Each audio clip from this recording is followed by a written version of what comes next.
Olá, Felipe. Olá, Márcio. Muito prazer. Eu me chamo Luan Ribeiro. Sou editor-chefe do canal Cinema e Companhia no Portal Artcult. Para mim é uma honra ser igual estar falando com vocês, exaltando o Uhum, melhor do cinema, falando sobre Ato Noturno, esse filme que já percorreu um longo caminho e agora, enfim, chega ao grande público. Muito uhum. obrigado por nos receber e serei bem breve nas minhas perguntas, tá certo? Ok, obrigado. Vamos lá. Felipe, Ato Noturno parte do erotismo, mas rapidamente se transforma em um thriller sobre poder e exposição. Eu queria saber de você, em que momento vocês entenderam que essa história precisava caminhar por esses dois territórios ao mesmo tempo? Você poderia compartilhar, por gentileza? Claro. Eu acho que pra gente era muito interessante, né, fazer um filme que os personagens caminhassem numa corda bamba entre perigo e desejo, né? A gente queria falar sobre performance já há um tempo, e tanto a performance enquanto ofício, né, mas também a performance que a gente tem que desempenhar no nosso dia a dia para atingir, né, determinadas ambições, em busca de uma aceitação na sociedade ou o que quer que seja. E a gente pensou nesses dois personagens, né, que dependem da performance para sua profissão, no caso um ator e também um político, né, que acaba sendo uma espécie de ator também, né, porque enfim tem que vender ideias, tem que quase que, criar um personagem, né, para o público e que na sua vida pessoal o desejo deles levasse para um outro lado, né, tensionasse isso.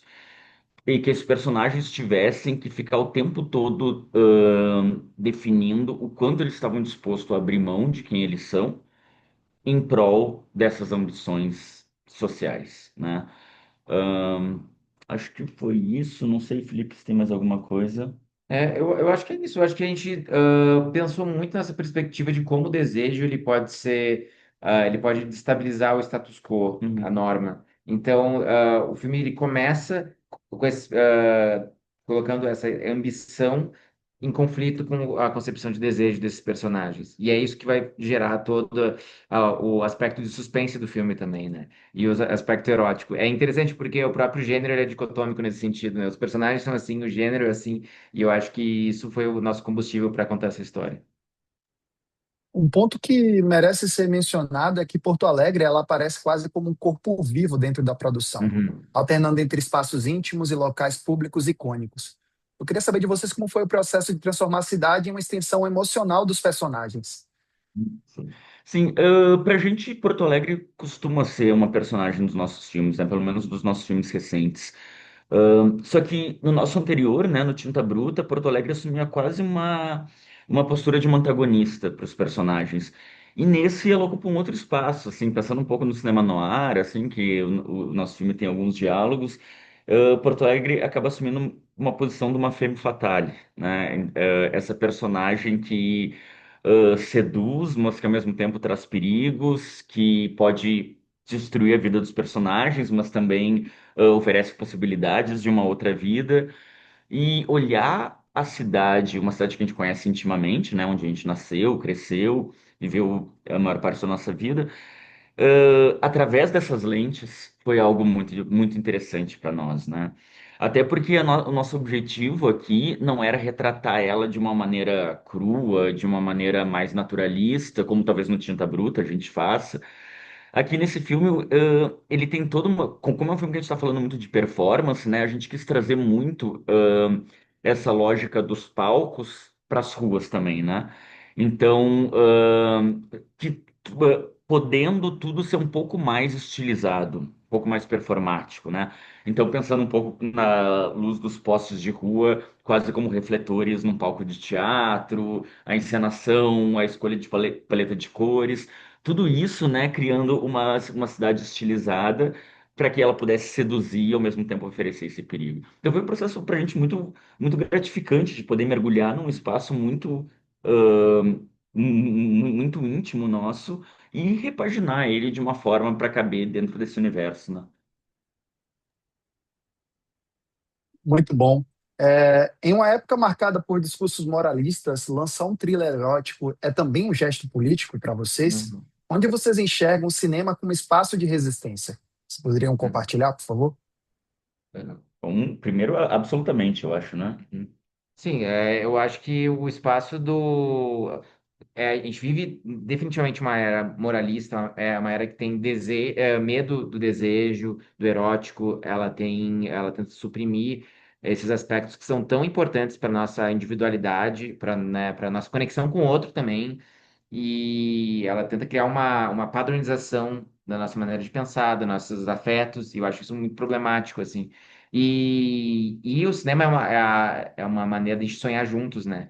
Então é muito interessante o medo do nosso sonho, o desejo ser um elemento central também, ser um elemento muito importante que nos move. A gente revisita esse gênero ali dos anos 70, 80 e 90, mesmo com várias questões que podem ser discutidas em relação a esse gênero, o desejo ele era um elemento muito central, assim, ele era muito importante para contar essas histórias, assim. E esse é um elemento que a gente não abre mão, assim, não pedir desculpas para pensar o desejo no nosso cinema, assim.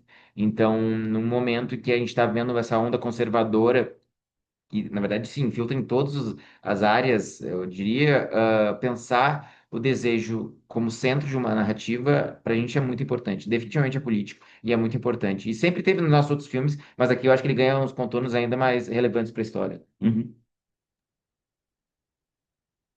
Muito bom. Vocês possuem uma filmografia muito marcada pela investigação do desejo e das relações de poder. Em que medida Ato Noturno dialoga com os filmes anteriores, como Tinta Bruta, e em que ponto ele rompe com esse percurso? Como você Uhum. mencionou também em relação de maior abrangência, né, em determinadas Aham. temáticas, como é que você consegue sintetizar isso, esse paralelo? É, eu acho que assim, eu consigo ver claramente que os três filmes são das mesmas pessoas, o Beira-Mar, Tinta Bruta e o Ato Noturno, e que ao mesmo tempo essas pessoas estão vivendo momentos diferentes da sua vida Interesses e diferentes. interesses diferentes, assim. Eu acho que tem alguns aspectos que são bem recorrentes, assim. Eu vejo que para a gente é muito interessante a expressão e entendimento do espaço a partir dos sentimentos dos protagonistas. Então, no Beira-Mar era aquelas casas vazia, fria, aquela cidade quase desabitada no inverno, representando a melancolia e o sentimento de Desorientação. desorientação dos personagens, enquanto no Tinta Bruta a cidade enclausura ele, olha para ele, se torna quase uma prisão, na certa medida, com esse personagem se sentindo oprimido, deprimido, né, e tendo essa violência inerente ao redor dele e ele reagindo com violência para isso. E a gente constrói o Ato Turno também nessa perspectiva do personagem, do seu sentimento, e da sua contradição, e sendo expressa no ambiente ao redor, assim. Eu acho que o que vai modificando com o passar do tempo talvez sejam as, as ferramentas que a gente quer utilizar para contar essas histórias. Eu acho que Uhum. isso se modifica um pouco, assim. Eu acho que no passado a gente tinha, eu acho que uma abordagem mais naturalista, mais realista, né? E eu acho que com esse filme a gente caminha para uma outra direção, como eu comentei ali, não, é uma direção mais estilizada. Eu acho que isso eu acho que é uma mudança mais, não de ruptura, né? Mas que eu acho que fica um contraste Sim. em relação aos nossos filmes anteriores. Acho que é isso, né? Bom, e para o público que ainda vai descobrir o Ato Noturno nos cinemas, que tipo de experiência vocês esperam provocar neles? Desconforto, excitação, reflexão ou um conjunto de tudo isso ao mesmo tempo? Uhum. Eu Acho, acho, eu vai. acho que a gente deseja muito que eles se divirtam durante esse processo. Sentem na cadeira, sejam de peito aberto para se divertir com essa jornada maluca do Matias, do Rafael, e experimentar esses palcos com eles durante o dia e as ruas de Porto Alegre durante a noite. E que no final dessa jornada, após terem se divertido e sentido, sei lá, tesão, medo, eles possam pensar sobre o quanto a gente diariamente abre concessões para tentar pertencer a uma ideia de sucesso que talvez tenha sido ensinada para a gente, talvez não seja tão importante quanto a gente pensa que é. E um ponto também que eu achei bem interessante, eu não poderia deixar de mencionar, é a trilha sonora original do longa, que é liderada Uhum. por Thiago Pedicci, correto? Isso. Adiciona uma camada sensorial muito forte ao filme. Em que momento vocês perceberam que a música deveria funcionar quase como um pulso do desejo e da tensão na narrativa? Uhum. Eu acho que ela é uma resposta, ela surge para a gente também, primeiro com esse experimento de se afastar um pouco desse naturalismo, desse realismo que o Marcos comentou antes, e poder brincar um pouco mais com essas ferramentas do cinema, assim. Nossos filmes anteriores não tinham uma trilha tão presente, uma trilha original tão presente, e agora a gente, esse filme, ela é muito presente, né? Ela tem várias entradas, várias... e ela ajuda a contar a história de uma maneira, eu acho que a sublinhar, a trazer o irônico, ao trazer atenção. Então foi um processo muito interessante de compreender essa trilha como a nossa voz, em certa medida também. Ela está ali, ela está trazendo um comentário sobre esses personagens, sobre o ambiente, sobre o conflito. Foi um processo muito bonito de construção com o Thiago também, que ele é um amigo nosso de longa data, assim. A gente já dirigiu um videoclipe para ele no passado e foi a primeira trilha que ele fez, né? E ele é uma pessoa muito cinéfila, foi uma troca muito bonita, assim. Então, acredito que o início de uma parceria muito longa. Felipe Márcio, para a gente finalizar esse bate-papo que passou voando, muito Uhum. obrigado mais uma vez por nos receber. Deixo para vocês a missão de convidar a galera do Arte Cult Cinema e Companhia a assistirem Ato Noturno nos cinemas, começar o ano com essa obra tão importante e engrandecedora. Então, deixo para vocês a missão de mandar qualquer mensagem que seja para a gente Então, finalizar essa entrevista com chave de ouro. Ok. Bom, então, pessoal do Art Cult, a gente quer convidar todo mundo para conferir Ato Noturno nos cinemas a partir do dia 15 de janeiro. O filme está estreando em diversas salas pelo Brasil, através da seção Vitrine Petrobras, que conta com ingressos a preços populares. Então, não percam, especialmente o primeiro final de semana é muito importante para a carreira de um filme, ele é bem determinante do quanto o filme vai seguir em cartaz.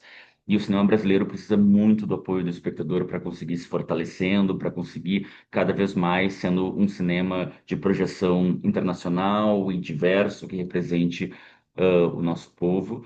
Então, confiram lá e depois digam aí o que acharam.